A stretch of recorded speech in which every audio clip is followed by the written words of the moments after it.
الحمدللہ وکفا والصلاة والسلام علی سید الانبیاء اما بعد فاعوذ باللہ السمیع العلیم من الشیطان الرجیم بسم اللہ الرحمن الرحیم۔ یہ جو آیت کریمہ ہے ایاک نعبد و ایاک نستعین، ہم تیری ہی عبادت کرتے ہیں، و ایاک نستعین، اور تجھ ہی سے ہم مدد مانگتے ہیں۔ استعانت کا مطلب ہوتا ہے مدد طلب کرنا، اور اس آیت سے ہم سمجھ لیں، یوں کہہ سکتے ہیں کہ سورۃ الفاتحہ کے ایک دوسرے حصے کا آغاز ہونے والا ہے، جیسا کہ حدیث مبارکہ میں آتا ہے نا کہ حدیث قدسی ہے کہ اللہ تعالیٰ فرماتے ہیں کہ میں نے نماز کو اپنے اور بندے کے درمیان تقسیم کیا ہے، اور وہاں پہ الصلاۃ سے مراد سورۃ الفاتحہ ہے۔ تو یہ جو پہلی آیت ہے الحمدللہ رب العالمین، تو اللہ تعالیٰ کہتے ہیں حمیدانی عبدی، میرے بندے نے میری تعریف کی۔ جب بندہ کہتا ہے الرحمن الرحیم، اللہ تعالیٰ کہتے ہیں یہ میری تسبیح بیان کر رہا ہے۔ مالک یوم الدین کہتا ہے تو اللہ تعالیٰ فرماتے ہیں کہ مجدنی عبدی، میری بزرگی کو بیان کر رہا ہے۔ ایک جگہ پہ یہ بھی الفاظ ہیں کہ اس نے اپنے آپ کو میرے سپرد کر دیا ہے، یہ سرنڈر کر رہا ہے میرے سامنے۔ اور پھر ایاک نعبد و ایاک نستعین سے پھر بندہ خود مانگنا شروع کرتا ہے۔ تو اللہ تعالیٰ فرما رہے ہیں کہ یہ والا حصہ جس میں میری تعریف کر رہا تھا یہ میرے لیے، اب وہ مانگ رہا ہے مجھ سے کچھ تو وہ اب اس کے لیے۔ تو یہاں پہ اگلے حصے کا جو ہے وہ آغاز ہو رہا ہے۔ لیکن ایک بات یہاں پہ ایک اور بھی سمجھنے والی ہے کہ سورۃ الفاتحہ کی ان آیات کے ذریعے اور ان کی اس ترتیب کے ذریعے اللہ تعالی ہمیں دعا کا طریقہ بھی سکھا رہے ہیں کہ دعا کرنے کے لیے، جیسے دنیا میں بھی ایسے ہوتا ہے نا کہ ہم نے کسی سے کوئی بات کرنی ہو، چھوٹے بچے ہیں نا تو وہ آ جاتے ہیں، بابا آپ بہت اچھے بابا ہیں، آپ بہت ہمارے ساتھ پیار کرتے ہیں، تھوڑی دیر کے بعد پھر اپنا مطالبہ پیش کر دیں گے۔ تو یہ ایک یعنی انسانی فطرت بھی ہے، انسان بھی ایسے کرتے ہیں، اور اللہ تعالیٰ نے جو ہے وہ بھی ہمیں یہ طریقہ سکھایا ہے کہ اللہ تعالیٰ کی تعریف پہلے کی جائے اور پھر جو ہے وہ انسان دعا کرے۔ اور احادیث مبارکہ میں اس بات کی بہت زیادہ صراحت ہے کہ دعا کا آغاز اس سے کرنا چاہیے، بلکہ کچھ مخصوص جو الفاظ ہیں اللہ تعالیٰ کی تعریف کے، صحیح بخاری کے اندر جو ہے وہ 2-3 دعائیں آتی ہیں، اللہم انی اسألک بانی اشہد انک انت الحنان المنان بدیع السماوات والارض یا ذا الجلال والاکرام یا حی یا قیوم انی اسألک۔ یعنی اتنی تعریفیں کرنے کے بعد پھر بندہ کہتا ہے یا اللہ میں تیرے سے سوال کرنے والا ہوں۔ اسی طرح دوسری جو دعا ہے بانی اشہد انک انت الاحد الصمد الذی لم یلد ولم یولد ولم یکن لہ کفوا احد، یہ تعریف کرتا ہے اپنے رب کی۔ تو ان دو جو دعائیں ہیں، یعنی حمدیہ جو کلمات ہیں، ان کے بارے میں پیغمبر علیہ السلام نے فرمایا کہ ان کے بعد جو دعا کی جاتی ہے وہ ضرور قبول کی جاتی ہے۔ تو یعنی دعا کرنے کا ایک پیرایا یہ ہے، اور اس کا جو بہترین طریقہ یہ ہے کہ شروع میں اللہ تعالیٰ کی تعریف کی جائے، پھر اللہ تعالیٰ سے کچھ مانگا جائے۔ تو سورۃ الفاتحہ میں بھی یہی طریقہ ہمیں سکھایا جا رہا ہے کہ ہم اللہ تعالیٰ کی تعریف کر رہے ہیں، اس کے رحمان ہونے کا تذکرہ کر رہے ہیں، اس کی قدرت کا، اس کے مالک یوم الدین ہونے کا تذکرہ کرنے کے بعد پھر اللہ تعالیٰ سے دعا شروع کر رہے ہیں۔ اور ایک اور چیز وہ ہے کہ ہم پہلے اللہ کی بندگی کا تذکرہ کر رہے ہیں کہ اللہ ہم تیری ہی عبادت کرتے ہیں۔ اس میں بھی 2 طرح کا پہلو ہے عبادت کے افتتاح کے حوالے سے۔ ایک تو یعنی بندگی کا اظہار جو ہے نا، یہ ایک عاجزی کا اظہار ہے۔ تو یہ ہم اللہ کے سامنے دعا شروع کرنے سے پہلے عاجزی کا اظہار کرنا چاہیے کہ یا اللہ ہم تو تیرے بندے ہیں، تیرے سوا تو کوئی در نہیں ہے، تیرے علاوہ تو کوئی دے بھی نہیں سکتا۔ تو ایک لحاظ سے یہاں پہ عاجزی کا اظہار بھی ہے، اور دوسری طرف یہاں پہ اپنی عبادت کا ایک لحاظ سے وسیلہ بنانے کی بات بھی ہے۔ ہمارے ہاں جو وسیلے کا کانسیپٹ پایا جاتا ہے نا کہ آپ کسی بزرگ کا نام لے کے اللہ تعالیٰ سے دعا مانگ لیں، آپ جو ہے وہ نبی صلی اللہ علیہ وسلم کا وسیلہ ڈال کے دے کے اللہ تعالیٰ سے دعا مانگیں، تو اس کا تو قرآن و سنت کے اندر کوئی ثبوت نہیں ہے، نہ تو اللہ تعالیٰ نے قرآن پاک میں یہ طریقہ سکھایا ہے، نہ خود پیغمبر علیہ السلام نے ایسی کوئی دعا سکھائی ہے۔ لیکن نیک اعمال کا وسیلہ دے کے اللہ تعالیٰ سے مانگنا، اس کا تذکرہ احادیث کے اندر موجود ہے۔ جیسا کہ وہ غار والے 3 لوگوں کا واقعہ معروف ہے کہ وہ جا رہے تھے تو راستے میں غار میں پناہ لی، تو وہ غار پہ کے دہانے پہ ایک پتھر آ کے اس کے منہ کو بند کر دیا۔ اب وہ تینوں اپنے اپنے نیک اعمال اللہ کے سامنے پیش کرتے ہیں۔ ایک کہتا ہے یا اللہ وہ میں نے تیرے ڈر سے جو ہے وہ گناہ چھوڑ دیا تھا، اگر تجھے وہ عمل قبول ہے تو ہمیں اس سے نجات دے دے۔ ایک کہتا ہے یا اللہ میں ساری رات اپنے والدین کے پاس کھڑا رہا اور ان کو جگایا بھی نہیں ہے کہ ان کی نیند میں خلل آ جائے، صرف اس لیے کہ سب سے پہلے دودھ ان کو پیش کرنا ہے۔ تو یا اللہ یہ جو میں نے ان کے ساتھ نیکی کی اور تیری رضا کے لیے کی، اگر تجھے یہ قبول ہے تو ہمیں اس سے نجات مل جائے۔ تو تیسرے نے وہ مزدور کی حق کو ادا کرنے کی بات کی، وہ بڑا معروف قصہ ہے۔ تو اسے میں بھی ہمیں یہ میسج دیا گیا ہے کہ اپنے نیک اعمال جو کچھ کیے ہیں وہ اللہ کے سامنے پیش کی جائے کہ یا اللہ یہ ٹوٹی پھوٹی عبادات ہیں، تو اب تو ہمیں جو ہے وہ یہ تیرے ہاں قابل قبول ہے، اللہ تو ان کو قبول بھی کر لے، اور اس کے ساتھ ان کی وجہ سے ہمیں جو ہے وہ یہ اس کی اجازت شریعت دیتی ہے، بلکہ اس کی ترغیب دلائی گئی ہے جیسے احادیث کے اندر۔ تو یہاں پہ بھی ہم کیا کر رہے ہیں کہ پہلے اللہ کی عبادت کی، اللہ ہم تیری ہی عبادت کرتے ہیں، اب ان اعمال کو، اپنی ٹوٹی پھوٹی عبادت کو ہم جو ہے وہ اللہ کے سامنے وسیلہ بنا رہے ہیں، اور اس کے بعد پھر اللہ تعالیٰ سے دعائیں شروع کر رہے ہیں۔ پہلی دعا کیا کرتے ہیں؟ وَإِيَّاكَ نَسْتَعِينُ، اے اللہ ہم تجھ ہی سے مدد مانگتے ہیں، یعنی مدد مانگ رہے ہیں، ساتھ اللہ تعالیٰ کی پھر تسبیح کر رہے ہیں کہ یا اللہ تو ہی استعانت اور مدد کرنے پہ قادر ہے، تو اللہ تیرے سے ہی ہم مدد طلب کر رہے ہیں۔ اس میں توحید کا اقرار بھی ہے، اور اپنی بات جو ہے وہ مانگی بھی جا رہی ہے، اپنا سوال بھی کیا جا رہا ہے۔ اب یہاں پہ ایک سوال پیدا ہوتا ہے کہ جو عموماً کنفیوژن جو ہے وہ شرک اور اس طرح کی چیزوں کے حوالے سے پیدا ہوتی ہے کہ دیکھیں مانگتے تو ہم بہت سارے لوگوں سے ہیں، ابھی میں آپ سے کہوں گا کہ تنویر صاحب پانی کا گلاس دے دیں، یہ بھی تو میں مانگ رہا ہوں نا، مدد مانگ رہا ہوں۔ میں آپ کو کہتا ہوں کہ یہ ٹیبل میرے ساتھ اٹھا کے ذرا ادھر رکھ دیں، تو یہ بھی میں آپ سے مدد مانگ رہا ہوں۔ تو یہاں پہ ہم کہہ رہے ہیں کہ اللہ ہم تجھ سے ہی مدد مانگتے ہیں۔ تو یہ مدد کون سی ہے؟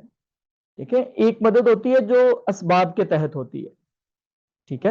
وہ جیسے ہم ایک دوسرے کو ہیلپ مانگتے ہیں، ایک دوسرے کا ڈر رکھتے ہیں، دل کے اندر خوف رکھتے ہیں، ایک بندہ ہمارے سامنے جو ہے وہ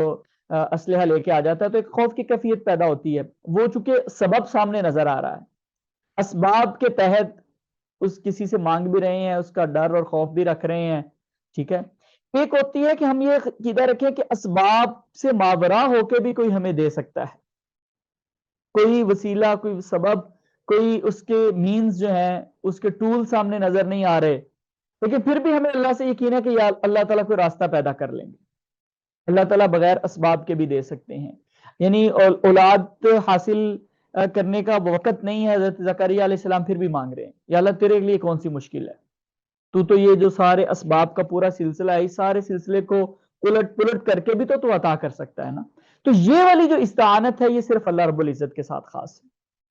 جو اسباب سے ماورا ہے، یہ اللہ کے علاوہ نہ کوئی دے سکتا ہے اور نہ ہی اللہ کے علاوہ کسی اور سے مانگنا چاہیے۔ تو نستعین، ہم تجھ سے ہی مدد طلب کرتے ہیں۔ اب یہاں پہ اس کو اوپن رکھا گیا ہے کہ کیا مدد طلب کرتے ہیں، اس کی کوئی وضاحت نہیں ہے، اگرچہ اگلی آیات میں اس کا کچھ حصہ آیا ہے، لیکن اس کا مطلب ہے کہ ہر قسم کی مدد اللہ تعالیٰ سے مانگی جا سکتی ہے۔ اگر یہاں پہ کسی چیز کو خاص کر لیا جاتا ہے نا کہ ہم فلاں چیز میں اللہ تیری مدد مانگتے ہیں، عبادت کرنے میں تیری مدد مانگتے ہیں، رزق حاصل کرنے میں تیری مدد چاہتے ہیں، یا اللہ عزت حاصل کرنے میں تیری مدد چاہتے ہیں، تو وہ اسپیسیفک ہو جانا تھا۔ یہ جنرل ہو گیا، اللہ تعالیٰ ہر قسم کی مدد تجھ سے مانگتے ہیں اور تو ہر قسم کی مدد ہماری فرما دے۔ اور اس سے پھر آگے ایک خاص اور قسم کی مدد کا تذکرہ بھی ہے، ایک خاص قسم کی چیز مانگی بھی جا رہی ہے کہ اہدنا الصراط المستقیم، تو ہمیں ہدایت دے صراط مستقیم کی۔ مستقیم کہتے ہیں سیدھے کو، وہ جنہوں نے ہمارے ہاں اردو کے اندر میتھ پڑھا ہے نا، تو اس میں لکھا ہوتا تھا خط مستقیم، ٹھیک ہے، سیدھی لائن، تو مستقیم کا مطلب ہوتا ہے سیدھا، تو صراط کہتے ہیں راستے کو، تو اللہ ہمیں سیدھے راستے کی ہدایت دے۔ اب جو ہدایت ہوتی ہے نا، یہ بھی دو طرح کی ہوتی ہے، دونوں طرح کی ہدایت کا تذکرہ قرآن پاک میں ہے، یوں سمجھ لیں کہ اس کے دو اسپیکٹ ہوتے ہیں، یا اس کے دو میننگ ہوتے ہیں۔ ایک ہوتا ہے کسی کو راستہ دکھا دینا کہ یہ راستہ ہے، اس پہ ایسے چلا جا سکتا ہے، اور ایک یہ ہے کہ اس راستے پہ چلنے کے اسباب بھی دینا، اس کو راستے پہ چلنے کی توفیق بھی دینا۔ تو ہم اللہ تعالیٰ سے دونوں قسم کی مدد ہدایت مانگتے ہیں کہ یا اللہ ہمیں سیدھا راستہ دکھا بھی دے اور اس راستے پہ چلنے کی توفیق بھی عطا کر دے، کیونکہ تیری توفیق کے بغیر کوئی جو ہے وہ راستے پہ چل بھی نہیں سکتا۔ یہاں پہ ایک سوال ذہن میں یہ پیدا ہوتا ہے کہ صراط مستقیم پہ تو ہم پہلے ہی ہیں، مسلمان ہیں نا، تو اسلام صراط مستقیم ہے، تو پھر کیا مانگ رہے ہیں اللہ تعالیٰ سے؟ کیوں جی تنویر صاحب، اس کی کچھ وضاحت کریں گے آپ؟ ایک تو اس میں یہ کہ جو صراط مستقیم ہے اس میں بھی جیسے ایک حدیث کا مفہوم ہے کہ اس میں بھی رستے پہ شیطان بیٹھتا ہے دائیں بائیں، اور وہ انسان کو کہیں نہ کہیں بہلانے، ڈائیورٹ کرنے کی کوشش کرتا ہے۔ تو شاید یہ کہ ہم چاہ رہے ہیں کہ ہم اسی اسٹریٹ پاس ہمیں اس پہ رہنے کی مستقل، اس پہ استقامت نصیب فرما دے۔ ایک اس کا معنی یہ بھی ہے، اور ایک اس کا مطلب یہ بھی ہے کہ اسلام قبول کرنے کے بعد اسلام کے راستے پہ چلتے ہوئے بھی تو بہت ساری چیزوں میں گائیڈنس کی ضرورت پڑتی ہے، بہت سارے مسائل ہوتے ہیں وہ سمجھ نہیں آ رہے ہوتے، ٹھیک ہے، کسی جگہ پہ اختلاف نظر آ رہا ہوتا ہے کہ اچھا یہ رستہ ٹھیک ہے یا یہ ٹھیک ہے، کون سے دلائل زیادہ قوی ہیں. تو ایسے میں وہ امام ابن تیمیہ رحمہ اللہ کے بارے میں آتا ہے کہ وہ فرماتے ہیں کہ جب مجھے کوئی مسئلہ سمجھ نہیں آتا نا، میں پورا غور و فکر کر کے آیات احادیث سارا کچھ، تو پھر میں نہ کسی ویران سے علاقے میں جہاں کوئی ویران سمجھیں جس پہ بہت زیادہ رش نہ ہو، تو وہاں جا کے پھر سجدہ کرنا شروع کر دیتا ہوں اور اللہ سے کہتا ہوں کہ یا معلم ابراہیم، اے ابراہیم علیہ السلام کو سکھانے والے، مجھے بھی سکھا دے، مجھے بھی راستہ دکھا دے کہ اس کا مسئلے کا حل کیا ہے. تو یعنی اسلام پہ رہتے ہوئے، جو صراط مستقیم اس پہ رہتے ہوئے بھی ہمیں کئی قسم کی رہنمائی کی ضرورت پڑتی ہے، ٹھیک ہے، اور ہمیں بعض دفعہ اپنے دنیاوی امور میں بھی بہت زیادہ ضرورت پڑتی ہے صراط مستقیم اور سیدھے راستہ جو ہے وہ مانگنے کی. تو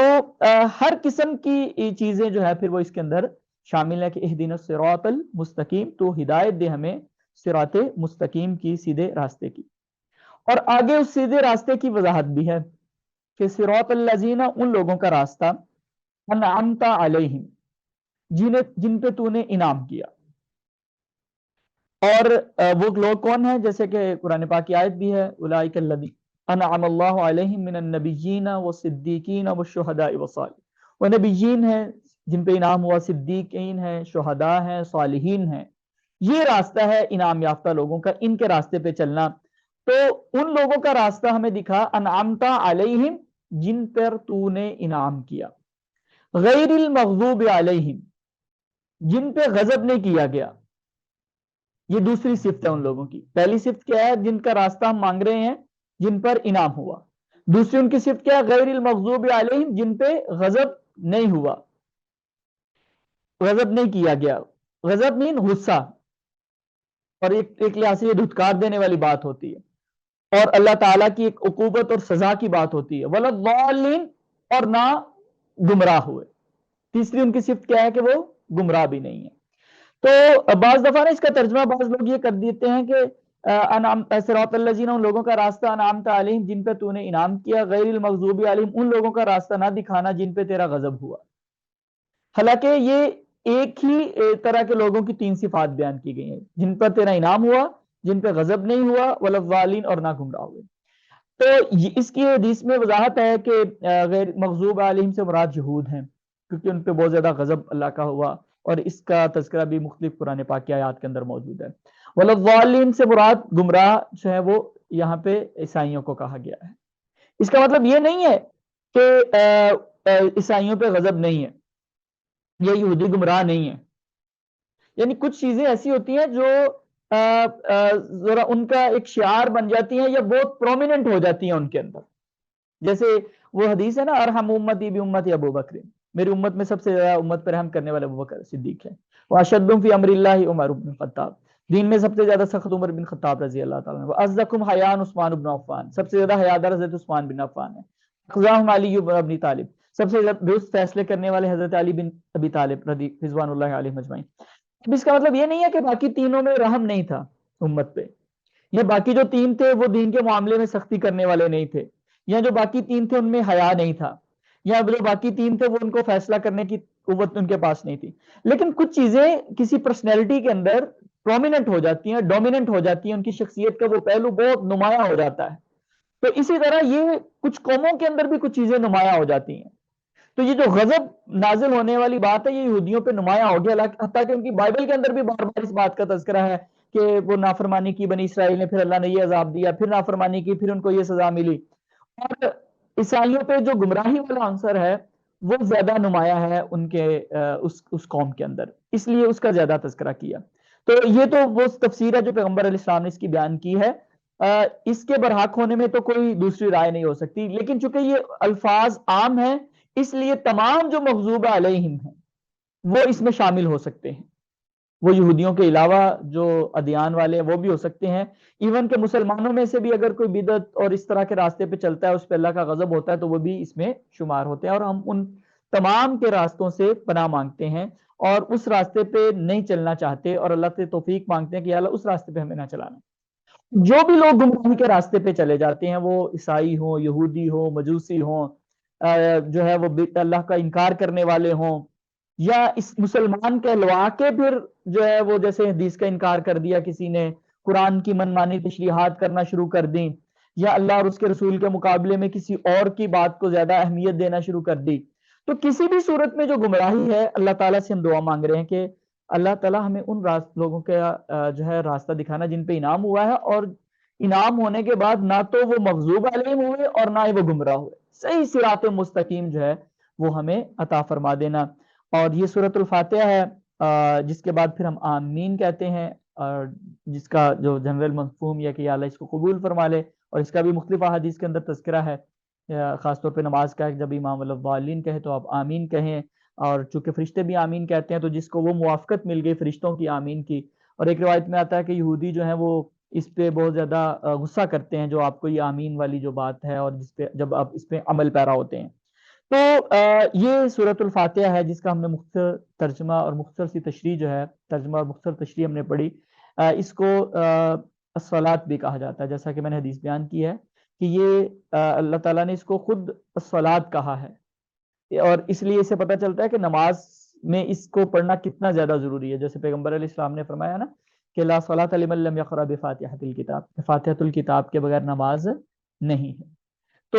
بہرحال ہمیں کوشش کرنی چاہیے کہ جب اس صورت کو پڑھیں نماز کے اندر یا بغیر نماز کے یا دم وغیرہ کے لیے، جب بھی، تو ہمیں جو ہے یہ اس کا معنی اور مفہوم جو ہے وہ اپنے ذہن میں رکھنا چاہیے۔